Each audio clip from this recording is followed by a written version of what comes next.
Bismillahirrahmanirrahim. Assalamualaikum warahmatullahi wabarakatuh. Salam sejahtera bagi kita semua.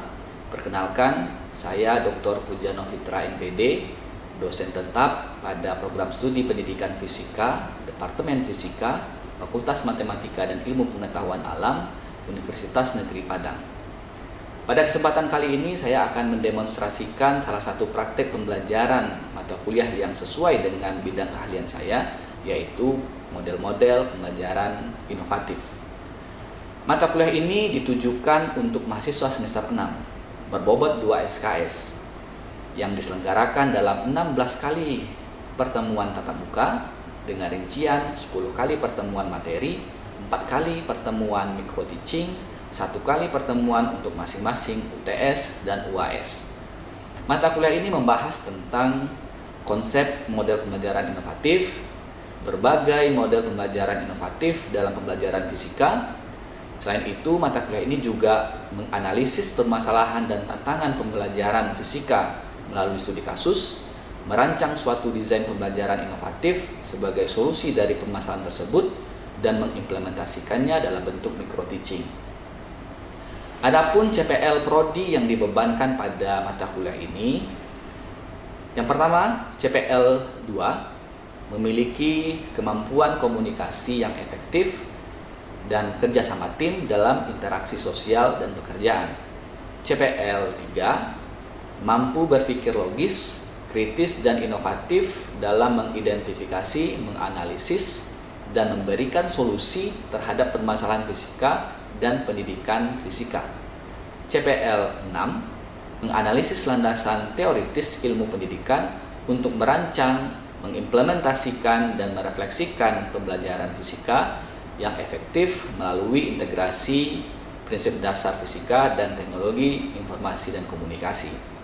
CPL 11, menerapkan konsep fisika dan ilmu pendidikan untuk menganalisis tren, inovasi terkini dalam pendidikan fisika dengan mengintegrasikan kearifan lokal dan teknologi informasi dan komunikasi. Mata kuliah ini terdiri dari 3 CPMK sebagai tahapan pencapaian kompetensi mahasiswa. CPMK 1, mahasiswa mampu menganalisis konsep model pembelajaran sebagai dasar dalam merancang pembelajaran fisika yang efektif melalui integrasi prinsip dasar fisika dan teknologi informasi komunikasi, serta menunjukkan kemampuan berpikir logis, kritis, dan inovatif. CPMK yang kedua, mahasiswa mampu menganalisis berbagai model pembelajaran inovatif dalam pembelajaran fisika berdasarkan karakteristik materi, tujuan pembelajaran, karakteristik peserta didik, serta konteks implementasinya dengan memanfaatkan teknologi informasi dan komunikasi, dan mengintegrasikan ide-ide kreatif serta kearifan lokal untuk mendukung pembelajaran fisika.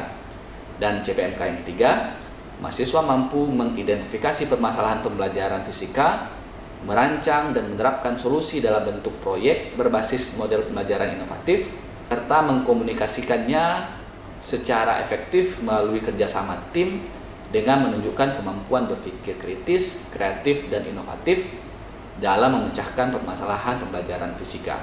Pendekatan yang diterapkan pada mata kuliah ini adalah pembelajaran transformatif yang terdiri dari 4 tahapan. Diawali dengan tahap trigger yang menghadirkan pengalaman, fenomena, data, atau masalah yang mengguncang asumsi awal mahasiswa atau disebut dengan disorienting dilemma. Yang kedua, tahap critical reflection. Mahasiswa melakukan refleksi kritis terhadap asumsi dan perspektif awal mereka, kemudian membandingkannya dengan bukti, teori, atau perspektif lain atau disebut dengan perspektif transformation. Selanjutnya, tahap action, mahasiswa menerapkan perspektif baru ke dalam tindakan nyata. Ini dapat dilakukan dengan melakukan tugas proyek, menyelesaikan worksheet, dan dalam bentuk aksi lainnya yang relevan. Terakhir, tahap integration, mahasiswa menginternalisasikan perspektif baru sehingga menjadi bagian cara berpikir dan identitas mereka sebagai calon pendidik fisika di masa depan. Dengan menerapkan 4 tahapan pembelajaran transformatif ini, maka unsur delivery, instruction, dan assessment atau DIA dalam proses pembelajaran dapat terlaksana secara terpadu, sistematis, dan berpusat kepada mahasiswa guna mendukung pencapaian CPMK secara optimal. Asesmen pada mata kuliah ini dirancang untuk mengukur ketercapaian setiap CPMK secara komprehensif melalui asesmen formatif dan sumatif. Asesmen formatif dilakukan selama proses pembelajaran melalui 7 tugas dengan instrumen unjuk kerja dan laporan analisis materi. Sedangkan asesmen sumatif dilaksanakan melalui UTS, UAS, proyek, studi kasus, dan micro teaching.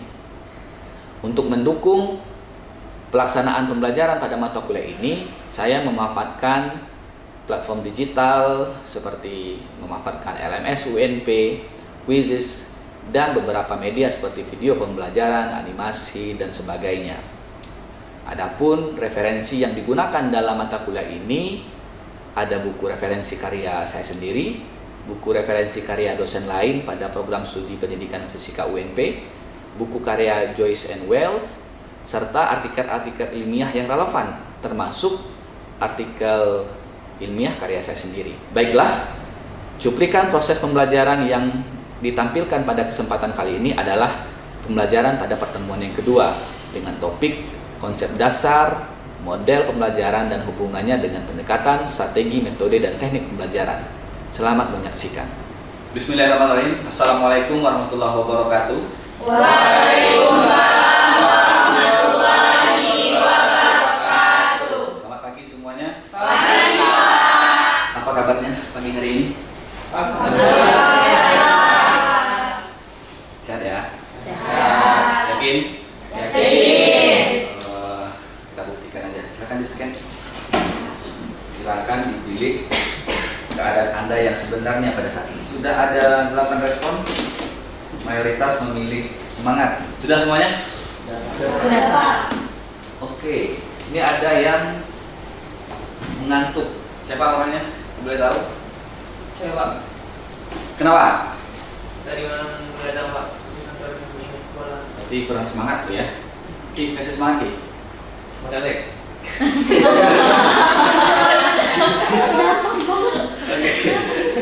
Oke, saya akan berkomitmen akan membuat yang ngantuk jadi semangat, kemudian yang penasaran akan dibayar lunas penasarannya. Oke? Oke, Pak. Mari sama-sama kita tarik nafas dalam-dalam. Selanjutnya kita berdoa menurut percayaan kita masing-masing. Berdoa dimulai. Oke, selesai. Selanjutnya silakan diambil absennya di aplikasi MyUNP, silakan.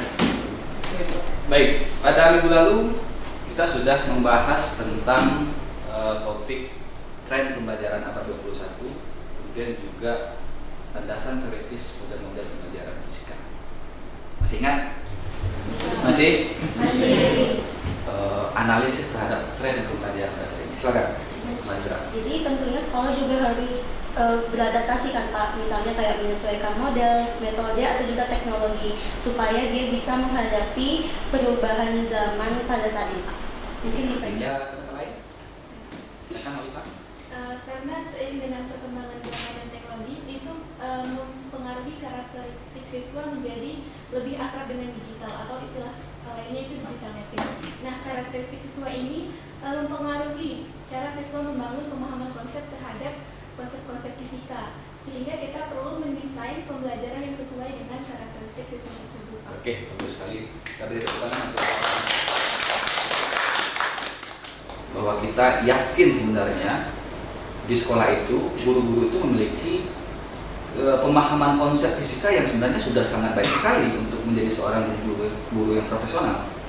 Tetapi nyatanya, faktanya masih banyak siswa yang masih berpikir bahwa fisika itu sulit, fisika itu tidak menyenangkan. Nah, kira-kira kenapa? Bisa menjawab Pak, menurut saya keberhasilan dalam pembelajaran itu tidak hanya bergantung dari seberapa gurunya dalam menyampaikan materi saja, tetapi bagaimana cara seorang guru itu mendesain, merancang, atau mengimplementasikan materi tersebut.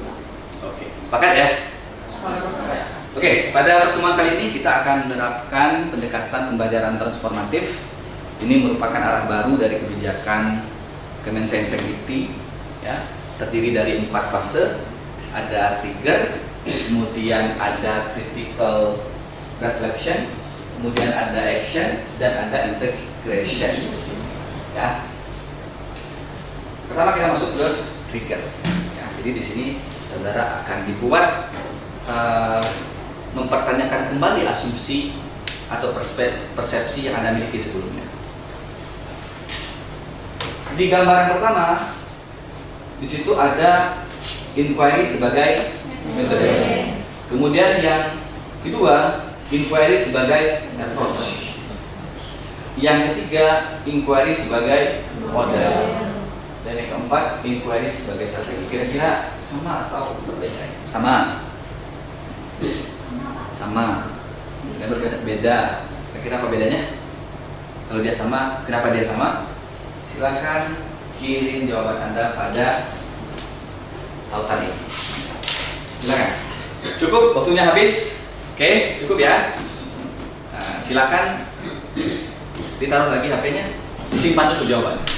Nanti di terakhir nanti baru kita buktikan. Kira-kira terjadi nggak perubahan persepsi dalam diri Anda? Oke.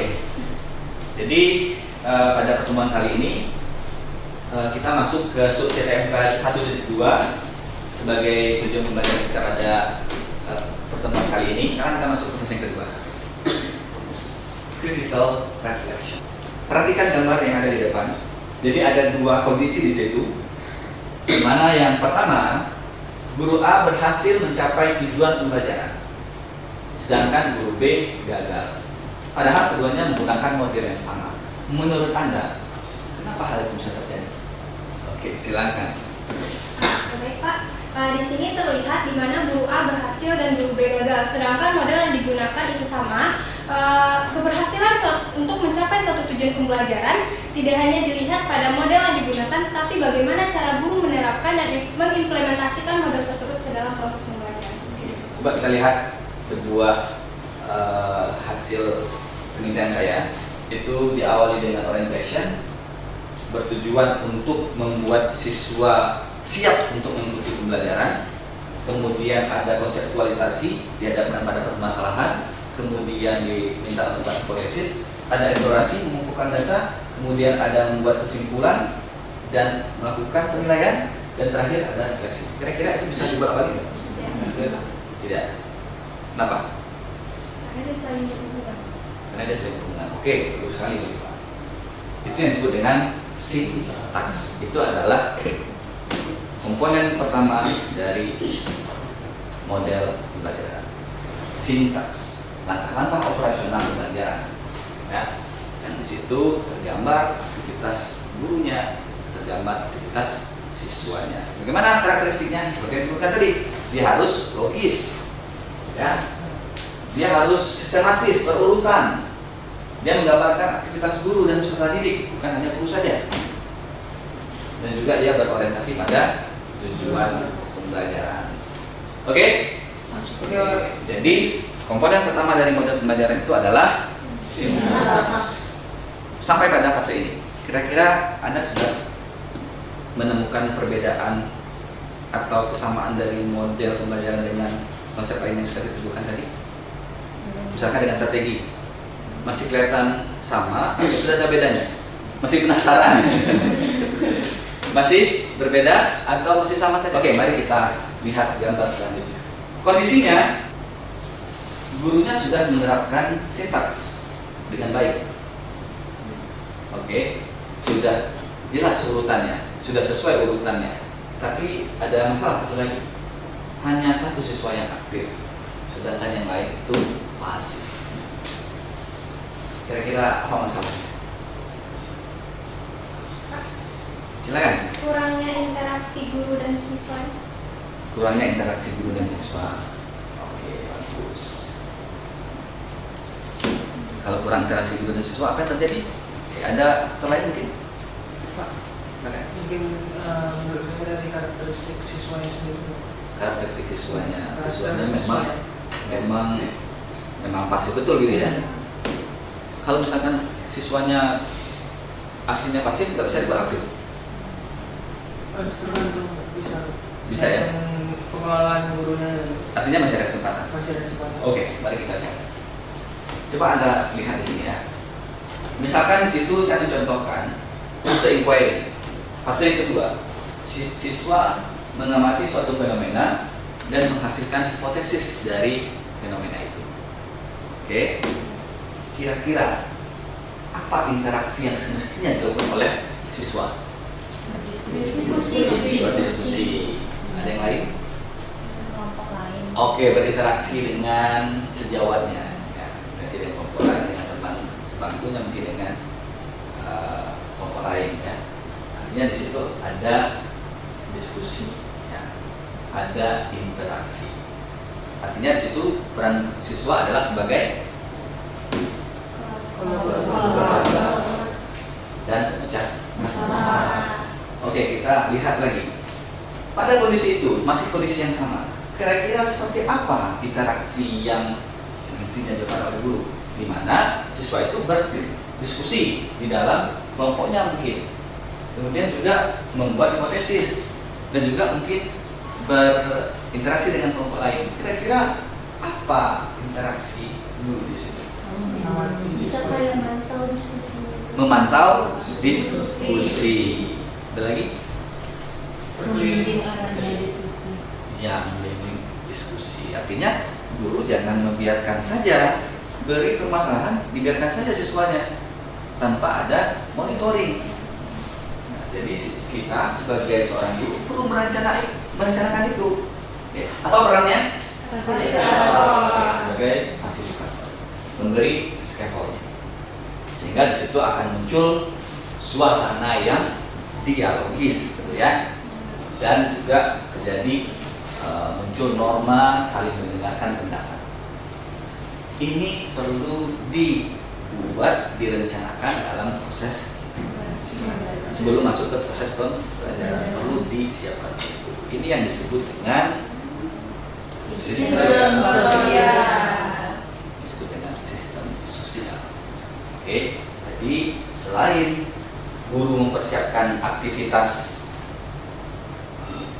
pembelajaran dengan baik, ya, prosedur pembelajaran, sintaks tadi, guru juga perlu mempertimbangkan, merencanakan sistem sosialnya, ya, bagaimana nanti interaksi antara siswa dengan siswa, guru dengan siswa, ya, perlu direncanakan. Selanjutnya perhatikan lagi gambar ini, yang mana yang paling tepat? Jawaban guru A, B, atau C? Bisa menjawab Pak, menurut saya itu yang paling tepat adalah guru C. Nah, kenapa guru C? Karena si guru itu menggali dulu kenapa sih siswanya malah bisa berpikir seperti itu dengan mengajukan pertanyaan probingnya gitu Pak. Contohnya ya ini bisa kita variasikan ya, sebagai seorang guru bisa kita kreasikan kira-kira seperti apa nanti kemungkinan yang muncul, lalu kita tulis bagaimana nanti pola reaksi guru terhadap peserta didik. Itu yang disebut dengan prinsip reaksi. Ya, gambaran tentang bagaimana guru memperlakukan, ya, memandang, merespon peserta didiknya. Oke, pada fase ini sudah terlihat bagaimana perbedaan antara model pembelajaran, strategi, pendekatan, metode kira-kira. Sudah mulai ya. Nah, mari kita buatkan lagi. Perhatikan gambar ini.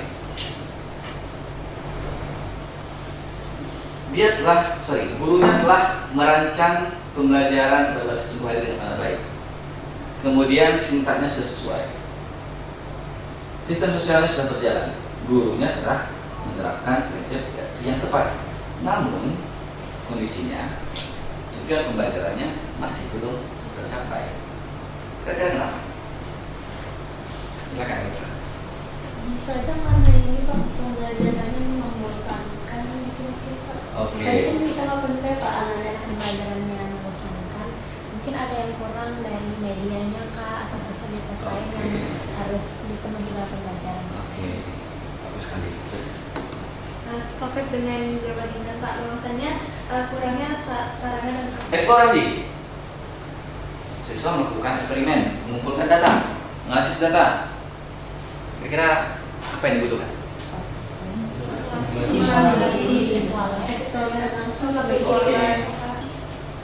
Oke, jadi kita masih butuh tools di situ ya. Ya, tidak hanya perencanaannya yang baik saja, tetapi kita perlu membuat kira-kira apa saja yang dibutuhkan untuk setiap fase.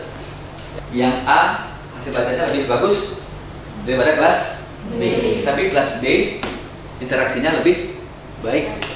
Kira-kira Anda milih yang mana? Kenapa kelas B yang dipilih? Iya. Karena kalau dalam pembelajaran itu kan Pak, tujuan pembelajaran bukan hanya Nah, di dalam model pembelajaran itu disiapkan dalam komponen yang ke-5 dan 6, yaitu dampak instruksional dan dampak pendidikan. Sampai ke titik ini, Anda sudah menemukan perbedaan antara model pembelajaran, pendekatan, strategi, metode, dan teknik pembelajaran kira-kira? Sudah.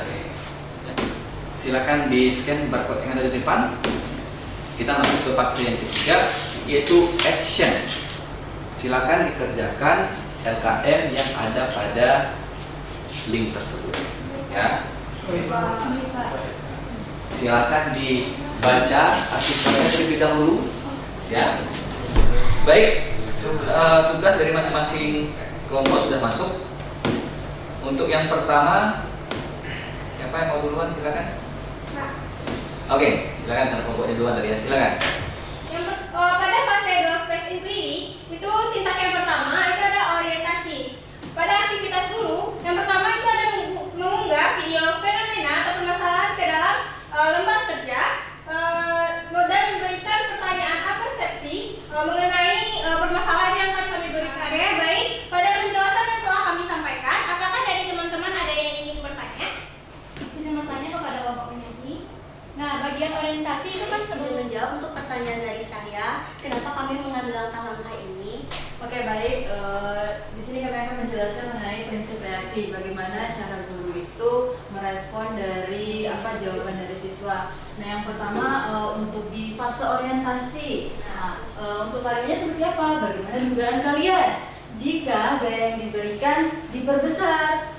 Apa yang terjadi dengan percepatannya? Oke, mungkin itu saja penjelasan dari kami. Mungkin dari rekan-rekan semua ada yang ingin memberikan tanggapan, kritik, saran atau pertanyaan, dipersilakan. Bertanya apakah ada perbedaan dari pola reaksi guru ketika kegiatan dilakukan? Menganalisis model pembelajaran dual space inquiry, yang mana model itu kan mengimplementasikan dua ruang pembelajaran, ada ruang digital dan ruang nyata. Nah, Bagaimana konsep yang disampaikan oleh Joyce and Wells tentang model pembelajaran itu sendiri. Oke, di bagian yang kita pelajari itu tadi adalah implementation dan juga evaluation. Dan di materi pada minggu lalu itu kita sudah menyinggung tentang planning. Oke, kalau misalkan kita kaitkan dengan konsep pendekatan pembelajaran, strategi pembelajaran, media pembelajaran, kemudian juga teknik pembelajaran. Kira kalau ini kita hubungkan antara struktur utama dari model pembelajaran tadi dengan konsep ini, mungkin Anda akan menemukan perbedaan dan juga menemukan hubungan antara konsep-konsep itu tadi. Nah, kita lihat tujuan pembelajaran itu kita bahas juga dalam menyiapkan strategi pembelajaran di mata kuliah sebelumnya kan. Nah, ternyata itu juga ada di bagian planning pada sebuah model pembelajaran. Kita lihat lagi, di situ ada sintaks juga kan sebenarnya. Ada learning activity-nya, ada learning step-nya. Itu ada bagian sintaks sebuah struktur model pembelajaran. Yang evaluasi berarti di sini ya. Kalau yang ini apa kira-kira namanya? manajemen kelas. Nah, itu dia. Oke. Bisa dipahami?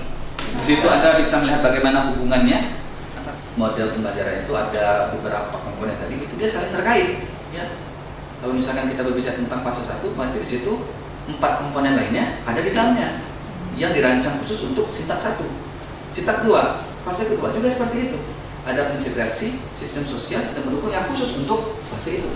Ya.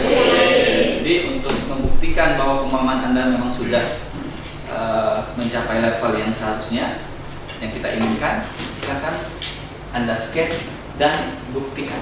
Jangan terburu-buru. Saya sudah mendesainnya itu sesuai dengan waktu yang disediakan. Jadi jangan terburu-buru.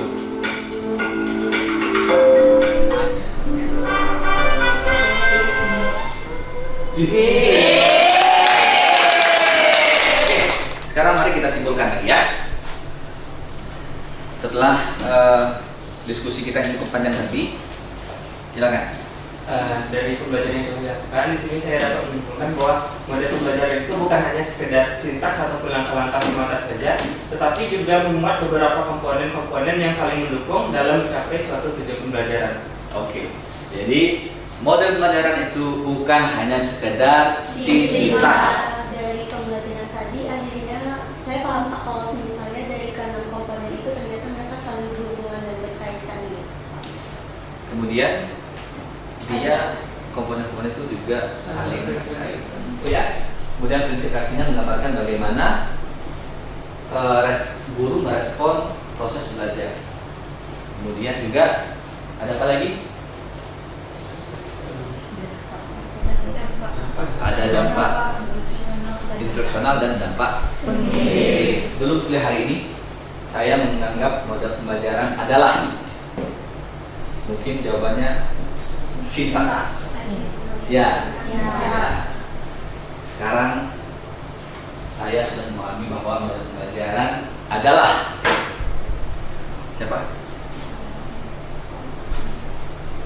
Sesuai dengan persepsinya masing-masing.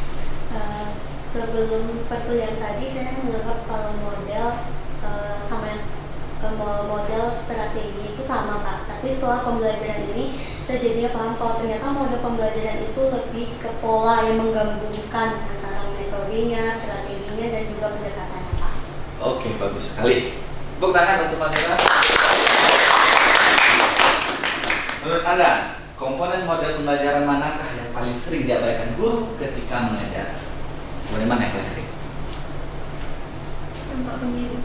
Dampak pengiring. Seorang pendidik yang profesional tidak hanya harus menguasai materi pembelajaran itu sendiri, tetapi juga harus memiliki kemampuan dalam mendesain pembelajaran secara komprehensif, mengimplementasikannya, dan juga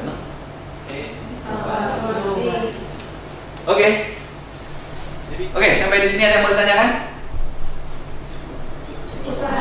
Cukup ya? Oke. Untuk pertemuan selanjutnya kita masuk ke sub CPMK 2.1. Kita masuk ke inquiry PBL sebagai model pembelajaran yang dibahas secara komprehensif seperti komponen-komponen yang sudah kita bahas tadi. Tugasnya silakan lakukan literatur review, ringkas materinya, dan perluas wawasan terkait dengan konsep, karakteristik, komponen, serta penerapan inquiry based learning dan problem based learning. Oke, kita tutup dengan saudara. Alhamdulillahirobbilalamin. Assalamualaikum warahmatullahi wabarakatuh. Waalaikumsalam warahmatullahi wabarakatuh. Oke, tepuk tangan. Demikian deskripsi singkat dan cuplikan pelaksanaan pembelajaran pada mata kuliah model-model pembelajaran inovatif yang saya ampu. Semoga tayangan ini dapat memberikan gambaran mengenai komitmen dan kinerja saya dalam melaksanakan tugas sebagai seorang dosen, khususnya dalam bidang pengajaran. Sekaligus ini dapat memenuhi syarat penyusunan dokumen pernyataan diri dosen dalam unjuk kerja Tridharma Perguruan Tinggi sertifikasi dosen gelombang 1 tahun 2026. Akhir kata, saya mengucapkan terima kasih kepada semua pihak yang terlibat. Assalamualaikum warahmatullahi wabarakatuh.